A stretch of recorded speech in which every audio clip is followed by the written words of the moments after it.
Ma femme a abandonné nos enfants et a dépensé des milliers de nos économies dans des hôtels avec son amant. Quand je l'ai confrontée, elle m'a lancé « Je t'ai déjà donné 17 ans. Tu devrais être reconnaissant. » Je l'ai simplement regardé, stupéfait. C'était il y a 2 semaines. Hier, elle a envoyé des lettres d'excuses à nos enfants. Je suis l'unique soutien financier de notre famille de 6 personnes. Ma femme est mère au foyer et n'a pas travaillé depuis la naissance de notre aîné, par choix. Nous sommes ensemble depuis 17 ans. Je me lève à 5 heures du matin, je sors les chiens, je prépare les déjeuners et les goûters des enfants. Je m'assure que tous les sacs et fournitures scolaires soient prêts devant la porte, puis je pars travailler. Les enfants sont pris en charge dès 7 heures pour la garderie, l'école ou d'autres activités périscolaires. Ils ne rentrent pas avant 18 heures. Ma femme ne les accompagne jamais à leur club ou activité. Je rentre vers 19 heures, je prépare la plupart des dîners, j'aide aux devoirs, je donne le bain aux plus petits, je fais la vaisselle, je ressors les chiens pour une promenade plus longue et je couche les enfants. Si la maison est en désordre, bien sûr que je nettoie. Je paie absolument tout. Le prêt immobilier, les factures, les assurances, les courses, les vêtements, les jouets, la technologie, les activités après l'école, les sorties et une femme de ménage qui vient 1 fois par mois pour un nettoyage en profondeur. Grâce à cette organisation bien huilée, nous avons chacun pu consacrer un peu de temps à nos intérêts personnels, au-delà de nos rôles parentaux. Mais voilà qu'elle a annoncé des vacances de 2 semaines, qui tombaient pile en même temps que ma visite exceptionnelle chez mon frère, et elle a exigé que j'annule mon voyage car elle avait besoin d'une pause. La discussion a tourné à la dispute, et j'ai tenu bon. J'ai posé un jour de congé maladie et je suis resté à la maison pendant que les enfants étaient à l'école. Ma femme est rentrée vers midi. Elle m'a d'abord critiqué pour avoir manqué le travail, puis m'a demandé ce qu'elle pouvait faire pour m'aider. Elle m'a apporté un verre d'eau, puis s'est éclipsée pour passer un appel téléphonique. Ensuite, elle a insisté plusieurs fois pour qu'on sorte. Même si une migraine commençait à poindre, j'ai refusé ses propositions d'aller faire du shopping ou de prendre un rendez-vous pour les ongles, préférant essayer de parler de nos problèmes de couple. Elle s'est habillée, a quitté la maison sans verrouiller la porte, ignorant mes demandes de discussion. Suivant un conseil que j'avais reçu, j'ai résilié notre contrat avec la femme de ménage pendant son absence, en bons termes. À son retour, vers 20 heures, elle a exigé que je prépare le dîner. Elle a été choquée quand je lui ai dit qu'elle pouvait se débrouiller toute seule, que les enfants et moi avions déjà mangé. Elle est repartie et est revenue avec un McDo uniquement pour elle. Ce qui a bouleversé notre Benjamin, qui s'est demandé pourquoi maman ne lui avait pas rapporté de glace. Ma femme m'a accusé d'avoir interdit les glaces, ce qui m'a demandé un sacré effort pour ne pas la contredire devant notre fille. Ce soir-là, j'ai exprimé mes inquiétudes concernant le déséquilibre dans la répartition des tâches domestiques. Elle m'a répondu qu'elle faisait la lessive, nourrissait les chiens, gérait les rendez-vous et les courses. J'ai rétorqué que c'est moi qui préparais les repas des chiens et qu'elle se contentait de les leur servir, que je faisais la lessive, le pliage, la répartition des vêtements, que j'emmenais les enfants à leurs rendez-vous et que je rangeais les courses qu'elle commandait via une application. Tremblante de colère, elle est montée à l'étage. Je l'ai suivie et je l'ai trouvée en train de téléphoner. Elle m'a ordonné de dormir sur le canapé. J'ai refusé et me suis installé dans le lit, ce qui l'a poussé à raccrocher et à essayer de me traîner physiquement hors du lit. Cela a dégénéré en confrontation. Finalement, j'ai cédé et suis allé dormir sur le canapé pour ne pas réveiller les enfants. Les jours suivants ont été tendus.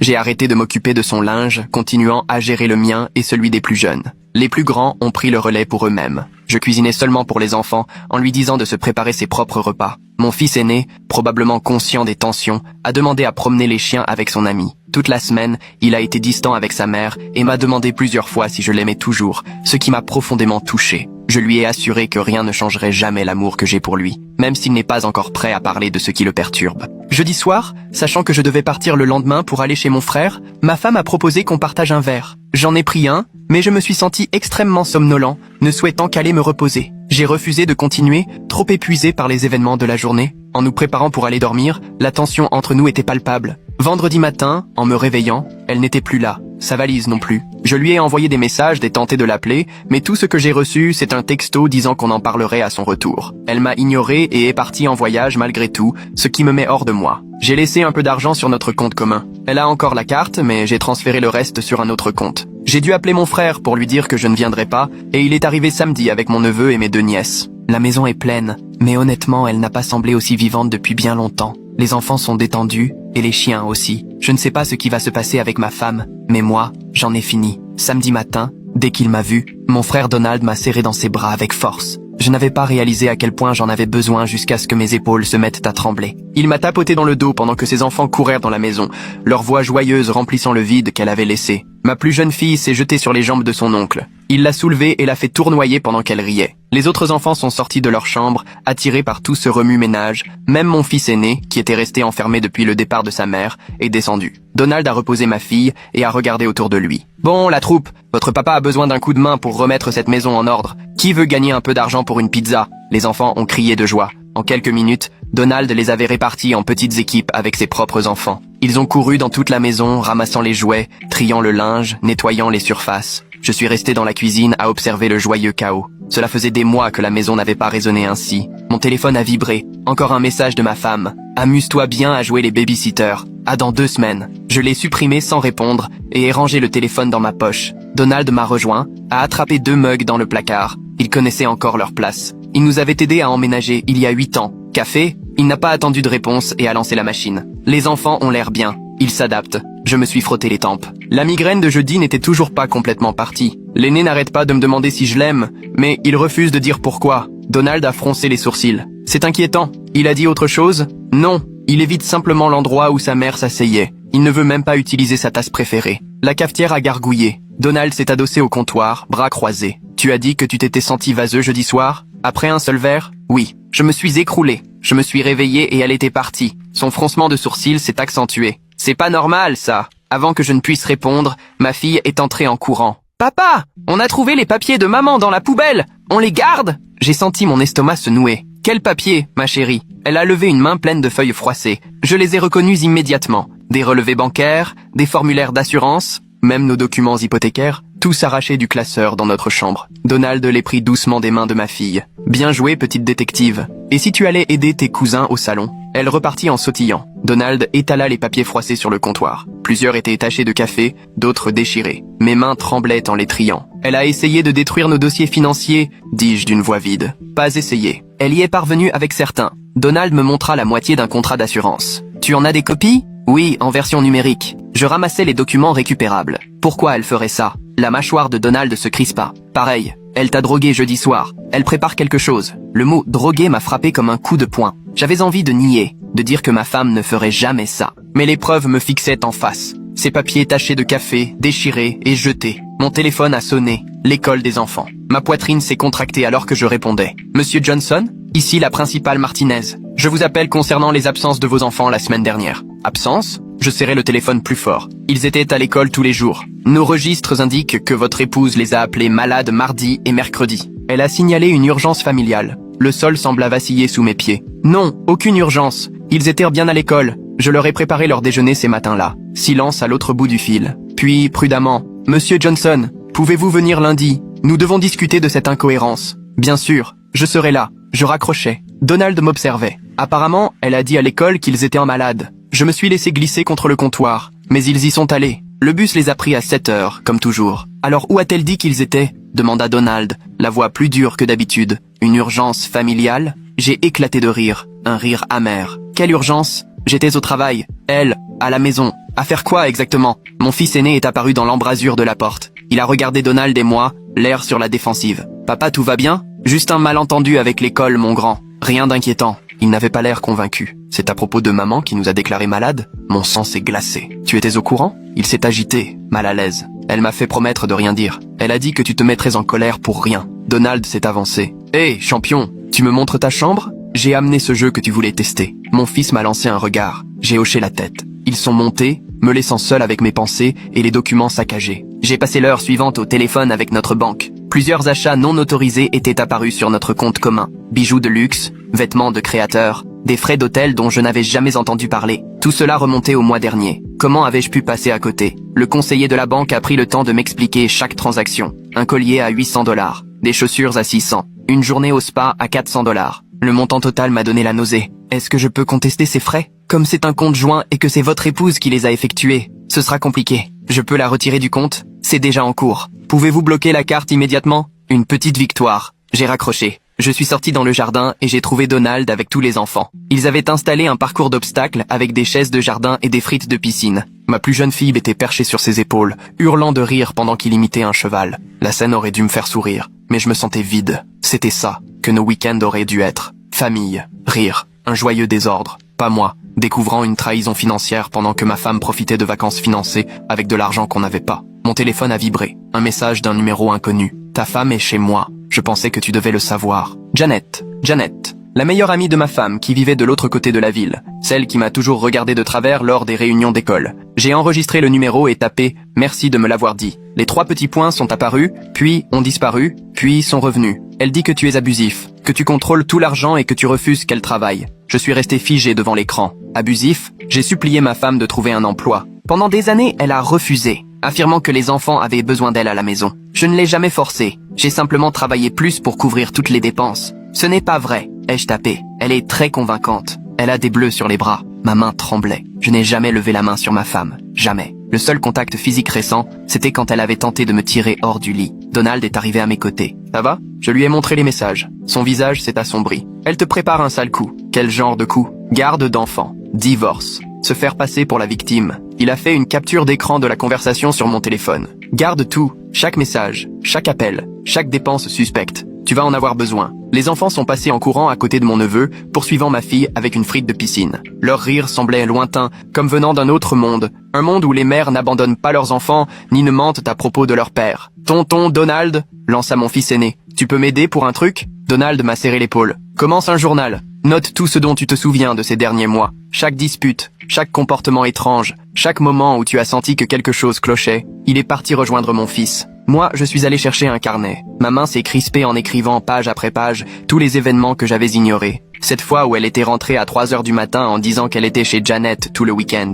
Quand elle m'a supplié d'emmener les enfants chez ma mère sous prétexte de faire un grand ménage et que la maison était exactement pareille à notre retour. La façon dont elle avait commencé à verrouiller son téléphone, à changer ses mots de passe, à refermer son ordinateur portable dès que j'entrais dans la pièce. Comment avais-je pu être aussi aveugle? La porte d'entrée s'est ouverte. Monsieur Johnson? C'était une voix féminine. Notre ancienne femme de ménage, Maria, se tenait dans l'entrée avec une boîte. Désolé de vous déranger, j'ai trouvé quelques affaires qui appartiennent à votre femme. Merci de les avoir rapportées. Je pris la boîte. Et désolé encore d'avoir dû mettre fin à vos services. Elle balaya mes excuses d'un geste de la main. Pas de souci. Mais, Monsieur Johnson, elle regarda autour d'elle, puis s'approcha. Votre femme me demandait de faire des choses supplémentaires. Des tâches qui n'étaient pas prévues dans notre accord. Quel genre de tâches? Poster des colis, récupérer des objets à des adresses bizarres, toujours pendant que vous étiez au travail. Elle sortit son téléphone. J'ai gardé des traces pour ma propre sécurité. Vous voulez des copies? Ma bouche était sèche. Oui, s'il vous plaît. Elle m'a envoyé plusieurs photos sur mon téléphone. Des reçus d'envoi de colis, des adresses que je ne connaissais pas, des photos des objets qu'elle avait dû récupérer, principalement des documents et de petites boîtes. Maria, vous savez ce qu'il y avait dans ces colis? Je n'ai jamais regardé, mais ils étaient lourds. Et elle me payait toujours un supplément en liquide pour que je n'en parle à personne. Après son départ, je suis resté seul avec la boîte qu'elle m'avait confiée. À l'intérieur, d'autres documents financiers, des bijoux que je ne reconnaissais pas, et un deuxième téléphone portable. Mes mains tremblaient quand je l'ai allumé. Mot de passe requis, évidemment. Donald est revenu et m'a trouvé en train de le fixer. Un deuxième téléphone, apparemment. Il s'est assis à côté de moi. Ma proposition tient toujours. Venez vivre chez moi un moment. Les enfants aussi. On ne peut pas quitter notre maison. Tu ne peux pas rester ici seul avec les enfants pendant qu'elle propage des mensonges sur des violences inventées, dit Donald en désignant le téléphone. Elle prépare quelque chose depuis des mois. Tu as besoin de témoins autour de toi. Ma fille cadette entra en courant. Papa, j'ai faim. Routine normale. Ça, je savais faire. Et qu'est-ce que tu veux pour le déjeuner, princesse? Un croque-monsieur? C'est parti. J'ai préparé le déjeuner pour 8 personnes, façon chaîne de montage. Les enfants discutaient et riaient, la présence de mon frère rendant tout presque normal. Même mon fils aîné souriait quand son cousin racontait une blague. Après le repas, tandis que les plus petits faisaient la sieste et que les grands jouaient aux jeux vidéo, Donald et moi avons continué à trier des preuves. Le deuxième téléphone nous narguait depuis la table basse. Essaie des dates d'anniversaire, suggéra Donald. J'ai entré plusieurs combinaisons. Rien ne fonctionnait. Puis, sur une intuition, j'ai essayé la date où elle avait mentionné pour la première fois vouloir partir en vacances. Le téléphone s'est déverrouillé. Mon estomac s'est noué. Message après message remplissaient l'écran. Des conversations avec Janet sur son départ, des messages à un avocat concernant la garde des enfants, des photos de bleus que je n'avais pas causées, des captures d'écran de comptes bancaires dont j'ignorais l'existence. Donald, ma voix s'est brisée. Il a lu par-dessus mon épaule, son visage s'assombrissant à mesure que les messages défilaient. Elle prépare ça depuis au moins 6 mois. Un fil de discussion attira mon attention. Des messages à quelqu'un nommé Robert. Des textos ambigus, des rendez-vous fixés, des photos qui m'oppressèrent la poitrine. « C'est qui, Robert ?» demanda Donald. Je remontais les messages et trouvais la réponse. Son coach personnel. Celui qu'elle disait indispensable pour son bien-être mental. Les échanges remontaient à 8 mois, avant même qu'elle ne commence à agir bizarrement. avant les téléphones verrouillés, avant les absences mystérieuses. Ce n'était pas une réaction à nos problèmes, c'était l'origine de nos problèmes. Mon téléphone sonna. Ma mère. Chérie, je viens de recevoir un appel des plus étranges de ta femme. Elle dit que tu l'as mise à la porte, que tu empêches les enfants de la voir. Je l'ai mise sur haut-parleur. Maman, elle est partie, en vacances, après que j'ai refusé d'annuler ma visite chez Donald. Ce n'est pas ce qu'elle m'a dit. Elle pleure. Elle dit que tu as changé les serrures et vidé les comptes bancaires. Donald prit le téléphone. Maman, c'est moi. Je suis là avec lui. Elle est partie vendredi matin pendant qu'il dormait. Quand je suis arrivé samedi, la porte n'était même pas fermée à clé. Il a transféré l'argent pour le protéger après qu'elle ait fait des achats non autorisés. Silence. Mais pourquoi elle me mentirait? C'est ce qu'on essaie de comprendre, répondis-je. Maman, est-ce qu'elle t'avait déjà parlé de notre mariage? 1 ou 2 fois. Elle disait que tu étais trop contrôlant, que tu ne la laissais pas travailler ni voir ses amis. Pause. Je t'ai défendu, mais elle était très convaincante. Ma gorge se serra. Combien de personnes avait-elle trompé avec ces histoires? Combien de temps avait-elle construit ce scénario mensonger? Après avoir raccroché, je suis resté en silence. Donald a commandé des pizzas pour le dîner. Les enfants ont applaudi à l'arrivée du livreur, comme si c'était une fête, alors que c'était juste un pansement posé sur une plaie béante.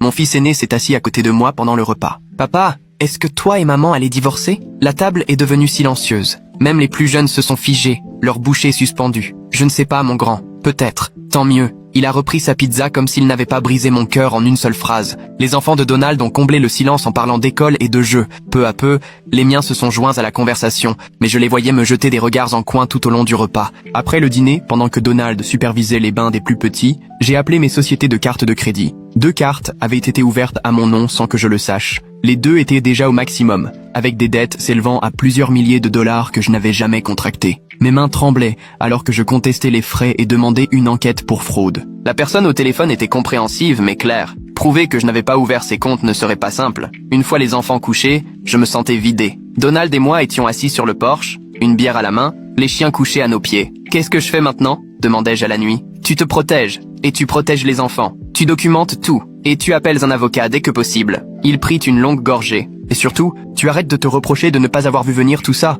Comment ai-je pu passer à côté? 17 ans, Donald. Comment peut-on cacher une trahison pareille aussi longtemps? Tu n'as rien raté. Tu as fait ce qu'on attend d'un mari. Tu lui as fait confiance. » Mon téléphone s'illumina. Encore un message de Janet. Elle va demander la garde en urgence lundi. Elle dit que tu es instable et que les enfants ne sont pas en sécurité. Je pensais que tu devais être prévenu. Je le montrai à Donald. Il sortit immédiatement son téléphone. Tu fais quoi? Je texte notre cousin, l'avocat. Il me doit un service. Je n'ai pas les moyens. Si, tu ne peux pas te permettre de ne pas avoir d'avocat quand elle déposera sa demande. Il termina de taper et me regarda. C'est la guerre maintenant. Elle a tiré la première salve il y a des mois. Il est temps de te défendre. J'ai hoché la tête, sentant quelque chose se durcir en moi. Ma femme avait abandonné ses enfants pour partir en vacances avec son amant tout en semant des mensonges à mon sujet. Elle avait volé de l'argent, détruit des documents, bâti un récit de violence imaginaire. Mais elle avait fait une erreur. Elle avait laissé les enfants avec moi. Et moi, je documenterai tout. Chaque moment de soin, chaque repas préparé, chaque devoir surveillé, chaque histoire racontée au coucher. Les étoiles semblaient froides au-dessus de nous. Quelque part, ma femme riait probablement avec Robert,